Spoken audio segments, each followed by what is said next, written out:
میرے بھائیوں بزرگوں، جب آپ اللہ رب العالمین کا ہو جائیں گے، اللہ رب العالمین آپ کا ہو جائے گا، اور جب آپ کا اللہ تعالیٰ ہو جائے گا تو آپ کو اللہ تعالیٰ چھوڑ نہیں سکتا۔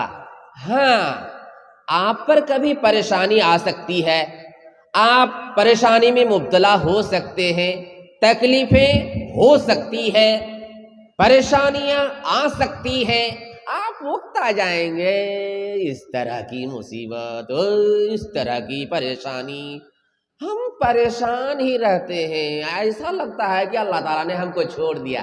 نہیں نہیں نہیں نہیں، یہ بڑی غلط فہمی ہے۔ مصیبت انسان پر آتی ہے، چاہے وہ گناہگار ہو چاہے وہ اچھے ہو، دونوں پر مصیبت آتی ہے، پریشانیاں دونوں پر آتی ہے، چاہے کتنا بھی اللہ والا، مولانا صاحب، حاجی صاحب، پنڈت صاحب، اور کیا کہتے ہیں نمازی صاحب، روزے دار صاحب، یا ایک بے نمازی صاحب، کچھ بھی ہو، پریشانی آتی ہے۔ بس اوقات جب پریشانی آتی ہے دو طرح کی باتوں کو لے کر کے آتی ہے، اگر گناہگار ہے، بے نمازی ہے، نماز پڑھتا نہیں ہے، کیا کہتے ہیں سود خور ہے، گروپ لون والا ہے، تلک لینے والا ہے، ہر کام میں اس کی نافرمانی نظر آ رہی ہے، اللہ رب العالمین کو مانتا نہیں، اللہ والوں کو پہچانتا نہیں، اس کی عزت نہیں کرتا، اگر ایسے انسان پر مصیبت آتی ہے اس کا مطلب یہ ہے کہ سزا ہے، اس پر سزا ہے، اللہ رب العالمین اسے سزا دے رہا ہے۔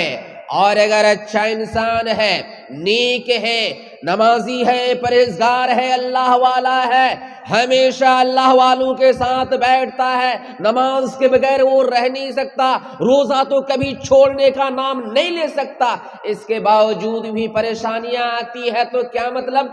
جانچ رہا ہے اللہ تعالیٰ، جانچ، بھاگیے نہیں آپ لوگ، جانچ رہا ہے اللہ رب العالمین۔ کیوں؟ وَلَنَبْلُوَنَّكُمْ بِشَيْءٍ مِّنَ الْخَوْفِ وَالْجُوعِ وَنَقْصٍ مِّنَ الْأَمْوَالِ، اللہ رب العالمین فرماتا ہم تمہیں جانچیں گے، پریشانیوں میں مبتلا کر کے، دشمن کو تم پر مسلط کر کے، دشمن جیسے چاہے گا تمہیں کوٹے گا، اگرچہ تم اللہ والے ہو، اگرچہ تم نمازی ہو، اگرچہ تم پرہیزگار ہو، اگرچہ تم روزے دار ہو، تم اللہ کو کبھی بھی کسی حال میں کسی بھی پریشانی میں نہیں چھوڑ سکتے، پھر بھی ہم تمہیں جانچیں گے۔ کیا مطلب؟ دیکھے گا اللہ تعالیٰ، ٹیسٹ کرتا ہے کہ میرا بندہ پریشانی میں پڑ کر مجھے چھوڑ دیتا ہے کیا۔ آپ دیکھتے ہوں گے مدارس میں، اسکولوں میں، کالجوں میں امتحان ہوتا ہے، امتحان کے لیے کتنی پریشانیاں جھیلتے ہیں، بسا اوقات امتحان دینے والے بچے یا ایک طالبات پوری رات جاگتی ہیں تاکہ امتحان میں فیل نہ ہو، پھر جب امتحان پاس ہو جاتا ہے انعامات دیے جاتے ہیں نا، اسی طرح اللہ تعالیٰ بھی جانچے گا۔ تو پریشانی کے وقت آپ کو گھبرانا نہیں ہے، آپ کو اس حالت میں کیا کرنا چاہیے؟ صبر کرنا چاہیے۔ دیکھیے، صبر خوشی کے وقت نہیں کرتے، سنیے مسلمانوں، صبر خوشی کے وقت نہیں کرتے، پریشانیوں کے وقت صبر کرتے ہیں، مصیبت کے وقت صبر کرتے ہیں، جب دقتیں ہوتی ہیں، پریشانیاں آتی ہیں، تکالیف آتی ہیں، اس وقت صبر کیا جاتا ہے، خوشی میں تھوڑو، خوشی میں صبر کیا جاتا ہے نہیں۔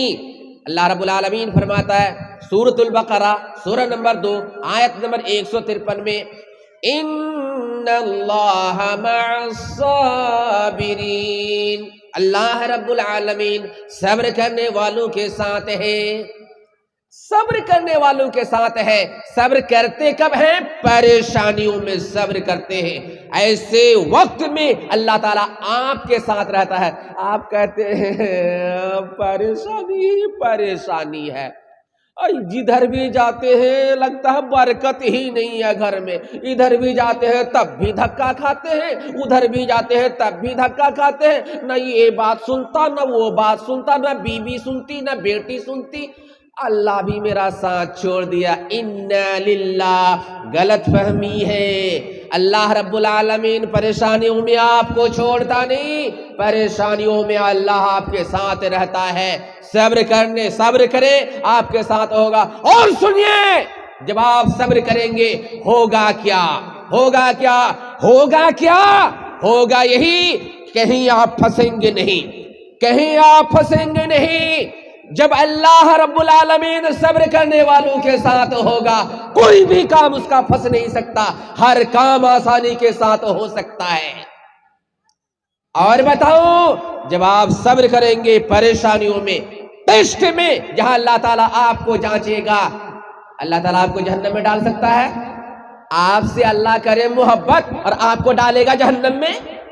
ممکن ہے؟ نہیں، ہو ہی نہیں سکتا۔ آپ اپنی اولاد سے محبت کرتے ہیں، اپنے والدین سے محبت کرتے ہیں، اپنے بھائیوں سے محبت کرتے ہیں، ان کے لیے اگر انہیں کوئی تکلیف پہنچتی ہے آپ جان لڑانے کے لیے تیار ہو جاتے ہیں، آپ اپنی جان کو قربان کرنے کے لیے تیار ہو جاتے ہیں۔ میرے باپ کو مارے گا تو تیرا تھوبڑا بگاڑ دوں گا، میرے بھائی کو مارنے والا تو کون ہے؟ تیرے سامنے کے ایک بھی دانت نہیں چھوڑوں گا۔ میری بیٹی کو کیوں مارا؟ میری ماں کو تم نے گالی کیوں دی؟ کہتے ہیں نا، کیوں؟ محبت کے مارے۔ آپ پر مصیبت آ رہی ہے، اللہ آپ کے ساتھ ہے، اللہ آپ کے ساتھ ہے، آپ کا انجام کیا ہوگا؟ رزلٹ میں آپ کو کیا ملے گا؟ پاس پاس پاس ہونے والوں کے لیے جنت ہے۔ اللہ رب العالمین ایسے لوگوں کو جن کے ساتھ اللہ ہوتا ہے اسے جہنم میں ڈال نہیں سکتا۔ اور سنیے، دشمن کے حوالے بھی نہیں کر سکتا، دشمن کے حوالے بھی نہیں کر سکتا۔ دشمن اگر اللہ والوں سے ٹکرانا چاہے تو دشمن کی ہار ہوگی اور اللہ والوں کی جیت ہوگی۔ آئیے پڑھیے سورہ انبیاء، سورہ نمبر 21، آیت نمبر 51 سے لے کر کے 70 تک پڑھتے چلیں۔ کیا ملے گا؟ حضرت ابراہیم علیہ السلام، اللہ والے حضرت ابراہیم علیہ السلام کا واقعہ ملے گا۔ اللہ رب العالمین نے آپ کو نبی بنایا، نبی اللہ والے ہوتے ہیں، صرف اللہ کی عبادت کرتے ہیں۔ اور اللہ والوں کی سب سے بڑی غلطی یہی ہے دشمنوں کے لیے کہ یہ اللہ کو ایک مانتا کیوں ہے۔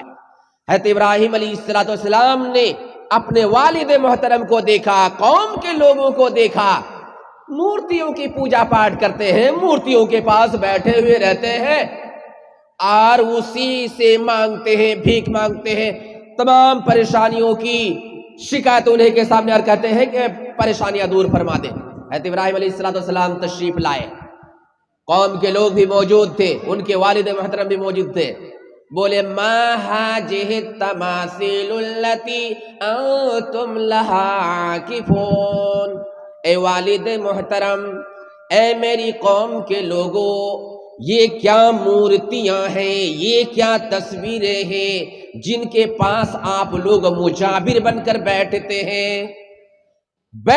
انہیں سے سوال کرتے کیا ہے یہ سب، کیا ہے؟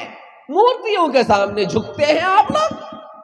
کہا، ان لوگوں نے کہا وجدنا آباءنا لہا عابدین، لوگوں نے جواب دیا ہم نے اپنے آبا و اجداد کو انہی کی پرستش کرتے ہوئے پایا، انہی کی پوجا پاٹ کرتے ہوئے پایا، انہی کے سامنے جھکتے ہوئے اور انہی سے سب کچھ مانگتے ہوئے پایا۔ حضرت ابراہیم علیہ السلام نے فرمایا تم سب بھی گمراہ ہو اور تمہارے آبا و اجداد بھی گمراہ ہی تھے۔ ان لوگوں کو تھوڑا تاؤ لگا، کہا کیوں؟ تمہارے پاس کوئی اچھا دین ہے کیا؟ ہاں، آپ نے فرمایا اللہ کی عبادت کرو، اس کے سوا کوئی معبود نہیں ہے، وہی اللہ ہے، وہی عبادت کے لائق ہے۔ سمجھائے، مانے نہیں۔ حضرت ابراہیم نے کہا اچھا ٹھیک ہے، بتاتا ہوں، جن معبودوں کی، جن مورتیوں کی عبادت کرتے ہو ان کی طاقت کتنی ہے تمہیں اندازہ ہو جائے گا۔ قسم کھا کر کے بولے تاللہ لَأَكِيدَنَّ أَصْنَامَكُمْ بَعْدَ أَن تُوَلُّوا مُدْبِرِينَ، اللہ کی قسم جب تم لوگ یہاں سے پیٹ پھیر کر جاؤ گے تو تمہارے بھگوانوں کے ساتھ ایک چال چلوں گا یعنی ایسا کام کروں گا تمہیں معلوم ہوگا کہ یہ بھگوان ہو ہی نہیں سکتے۔ یہ لوگ چلے گئے۔ حضرت ابراہیم علیہ السلام کو موقع ملا، مندر میں گھسے اور سارے بھگوانوں کو توڑ پھوڑ کر رکھ دیے۔ فَجَعَلَهُمْ جُزَازًا إِلَّا كَبِيرًا لَهُمْ، سب کو توڑ دیے لیکن بڑی مورتی کو چھوڑ دیے اور ان کی گردن پہ کلہاڑی لٹکا دی اور آپ واپس آئے۔ لوگ مندر پہ داخل ہوئے، کچھ دیر کے بعد دیکھا ہائے ہائے کس نے ایسا کیا رے، برباد کر دیا۔ من فعل هذا بآلہتنا انہ لمن الظالمین، کس نے ہمارے بھگوانوں کے ساتھ ایسا کیا، جس کسی نے بھی کیا وہ ظالموں میں سے ہے، جس کسی نے بھی کیا وہ ظالموں میں سے ہے۔ کچھ لوگوں نے کہا سمعنا فتى یذکرہم یقال لہ ابراہیم، ایک نوجوان کو اس کا تذکرہ کرتے ہوئے سنا، وہ ہمارے معبودوں کے خلاف، مورتیوں کے خلاف یہ کیا سے کیا بک رہا تھا، ابراہیم ہے اس کا نام۔ کہا اچھا بلاؤ اس کو۔ نمرود جو اس زمانے کا بادشاہ تھا وہ بھی میٹنگ میں حاضر، لوگ بھی حاضر۔ ابراہیم علیہ السلام کو بلایا گیا اور ان سے پوچھا گیا اَأَنْتَ فَعَلْتَ هَذَا بِآلِهَتِنَا یا ابراہیم، یا ابراہیم تو نے ہمارے معبودوں کے ساتھ یہ کام کیا؟ حضرت ابراہیم علیہ السلام نے فرمایا بل فعلہ کبیرہم ھذا فاسألوہم ان کانوا ینطقون، ارے ان میں جو بڑا بھگوان ہے نا وہی کیا ہوگا، اگر مانتے نہیں یہ جو چھوٹے چھوٹے بھگوان مار کھائے ہیں انہی لوگوں سے پوچھ لو، جو مار کھائے گا وہ بتائے گا نا۔ جیسے کسی کو آپ مار دیں، اب اسے پوچھا جائے گا کس نے تمہیں مارا، تو اس نے مارا، تو یہ بھگوان تمہارے مار کھائے ہیں انہی سے پوچھ لو۔ یہ جیسے حضرت ابراہیم علیہ السلام نے جواب دیا سب پر سکتہ طاری ہو گیا، سب کے ہوش اڑ گئے، سب اپنے آپ کو ملامت کرنے لگے، ابراہیم ظالم نہیں ہے، ہم ظالم ہیں، ہم کس کو بھگوان مان بیٹھے ہیں۔ اس کے باوجود بھی سر جھکائے ہوئے سب نے حضرت ابراہیم کے سامنے کہا، اس لیے کہ نمرود بھی بیٹھا ہوا تھا۔ بہت نرمی سے ان لوگوں نے حضرت ابراہیم سے کہا لَقَدْ عَلِمْتَ مَا هَؤُلَاءِ يَنطِقُونَ، ابراہیم جانتے ہو یہ لوگ بولتے نہیں ہیں، ہم اس سے کیا پوچھیں، اگر پوچھیں تو بولیں گے نہیں، جواب دیں گے نہیں، یہ تو تم جانتے ہو ابراہیم۔ حضرت ابراہیم نے اچھا جواب دیا، جو بولتے نہیں اسے پوجتے کیوں ہو، جو اپنا دفاع نہیں کر سکتے، اپنے آپ کو بچا نہیں سکتے، وہ تمہیں کیسے بچا سکتے ہیں؟ بہت افسوس کی بات ہے بھائی، تم لوگ بہت افسوس ہے تم سب پر۔ جواب اچھا تھا لیکن ظالم نمرود کو یہ جواب پسند نہیں آیا۔ ظالم نمرود نے گرجدار آواز میں کہا حرقوہ وانصروا آلہتکم، یہ بوکھلا گیا تھا، کہا ابراہیم کو آگ میں جلاؤ اور اپنے بھگوان کی مدد کرو، بھگوان مار کھا چکے ہیں، بندے اب مدد کریں گے، ذرا سوچنے کی بات ہے۔ اب حضرت ابراہیم علیہ السلام کو آگ میں جلایا جائے گا، لیکن ابراہیم کے ساتھ اللہ تعالی ہے۔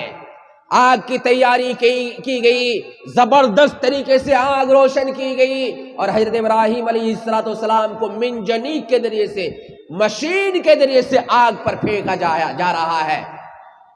آگ پر پھینکے جانے سے پہلے اللہ رب العالمین نے آگ سے کہہ دیا ہے آگ ڈیلی کام ہے تمہارا جلانے کا، لیکن آج تم جلا نہیں سکتے میرے ابراہیم کو، ڈیلی کام ہے، تیرے اندر گرمی ہوتی ہے، آج تجھے نرم ہونا ہے، میرے ابراہیم کو تیری گود کے اندر آرام ملنا چاہیے، سکون ملنا چاہیے۔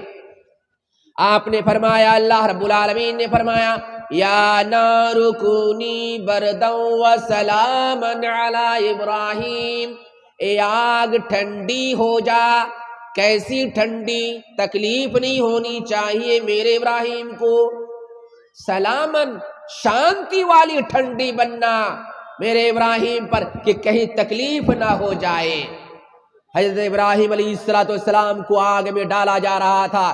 بخاری شریف کی حدیث ہے، حضرت عبداللہ بن عباس فرماتے ہیں جب حضرت ابراہیم کو آگ میں ڈالا جا رہا تھا ان کی زبان سے ایک دعا نکلی، ان کا آخری کلام تھا وہ حسبی اللہ ونعم الوکیل، حسبی اللہ ونعم الوکیل، اللہ میرے لیے کافی ہے۔ سنیے، اللہ کو چھوڑا نہیں۔ اللہ والے نبی آگ کے اندر جا رہے ہیں، اللہ کو ساتھ لے کر کے جا رہے ہیں۔ جن کے ساتھ اللہ ہو اس کا کوئی ماں کا لال بال بیکا نہیں کر سکتا۔ آپ نے فرمایا حسبی اللہ ونعم الوکیل، اللہ میرے لیے کافی ہے، اور وہ بہترین کار ساز ہے، بہترین بگڑی بنانے والا ہے، بگڑے ہوئے کام کو یہ سدھارنے والا ہے۔ حضرت ابراہیم آگ کے اندر چلے گئے، چند دنوں تک آگ کے اندر رہے۔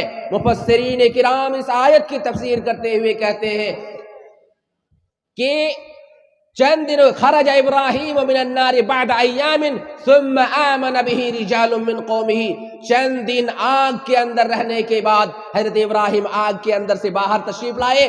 لوگ دیکھ کر کے پریشان ہو گئے، آگ کے اندر سے باہر، اللہ کے لیے کیا نہیں ہو سکتا، ہر کام اللہ کے لیے آسان ہے۔ یہ دیکھ کر کچھ لوگ ایمان لے آئے۔ تو میرے بھائیوں، اللہ کے ساتھ ہو جائیے، ہر کام آپ کے لیے آسان ہو جائے گا۔ اللہ جو چاہے سو کر سکتا ہے، کوئی بھی کچھ نہیں کر سکتا اللہ والے کا۔ دوسری مثال حضرت موسیٰ علیہ السلام کا، آپ سنتے جائیں، قرآن پڑھیے، بڑا مزہ آئے گا اور ایمان کو تازہ کرتے چلے۔ پڑھیے سورۃ الشعراء، سورہ نمبر 26 آیت نمبر 60 سے لے کر کے 66 تک۔ اسی طرح سے سورہ دخان، سورہ نمبر 44 کی آیت نمبر 23 پڑھتے جائیں۔ ابراہیم، فرعون مصر کا بادشاہ تھا، اپنے آپ کو رب کہا کرتا تھا، بھگوان یعنی اللہ سب سے بڑا رب مانا کرتا تھا۔ اس نے اپنی قوم کے لوگوں سے کہا، اے میری قوم کے لوگوں، میں نے تمہارے بھگوانوں کے بارے میں غور و فکر کیا تو میرے علاوہ تمہارا کوئی بھگوان مجھے نظر نہیں آیا، العیاذ باللہ، استغفر اللہ۔ اس وجہ سے وہ کہا کرتا تھا انا ربکم الاعلی، میں ہی تم لوگوں کا سب سے بڑا رب ہوں۔ حضرت موسیٰ علیہ السلام اس کے ارادے کے خلاف فرعون کو بھی اللہ کی طرف دعوت دی کہ تیرا میرا پوری دنیا کا رب اللہ تعالیٰ ہے۔ اس کو کافی تکلیف ہوئی، بڑا بدماش ہے، بڑا بے ادب ہے کہ نہیں؟ یہاں تک کہ لمبا واقعہ ہے، حضرت موسیٰ علیہ السلام کو قتل کرنے کا اس نے ارادہ کر لیا اور کہہ دیا موسیٰ کا رب موسیٰ کو بچا نہیں سکتا، بلائے موسیٰ اپنے رب کو، میں اسے قتل کر کے چھوڑوں گا۔ یہ بات اس نے اپنی میٹنگ میں پاس کی۔ کسی نے حضرت موسیٰ علیہ السلام پر ترس کھایا اور حضرت موسیٰ علیہ السلام کو بتا دیا معاملہ خراب ہے، آپ مصر سے چلے ورنہ آپ کو قتل کر دے گا فرعون۔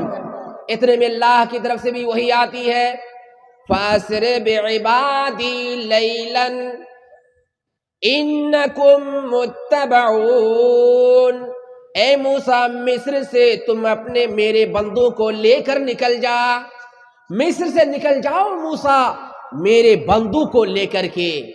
معاملہ بہت گمبھیر ہو چکا ہے، اور سن تمہارا پیچھا بھی کیا جائے گا، فرعون تمہارے پیچھے پیچھے تمہیں پکڑنے کے لیے آئے گا۔ حضرت موسیٰ علیہ السلام مغرب اور عشاء کے بیچ، یعنی سمجھ لیجئے کہ ابتدائی رات میں اپنے لوگوں کو، بنی اسرائیل کو، یعنی جو لوگ موسیٰ کو مانتے تھے ان کو لے کر کے مصر سے نکل پڑے۔ پوری رات فرعون کو پتہ نہیں چلا، پوری رات گزرنے کے بعد سورج جب نکلا فرعون کو پتہ چلا موسیٰ نکل چکا ہے مصر سے، اور وہ اکیلا نہیں نکلا، میرے غلاموں کو یعنی بنی اسرائیل کو لے کر بھاگا ہے، چلو جلدی نکلو۔ اس نے بڑا لشکر تیار کیا اور حضرت موسیٰ علیہ السلام کا پیچھا کرنے لگے۔ پیچھا کرتے کرتے پہنچ گئے، ایسی جگہ پہنچے سامنے موسیٰ کے سامنے سمندر تھا اور ادھر فرعون جو ہے پکڑنے والے تھے حضرت موسیٰ اور ان کی قوم کو۔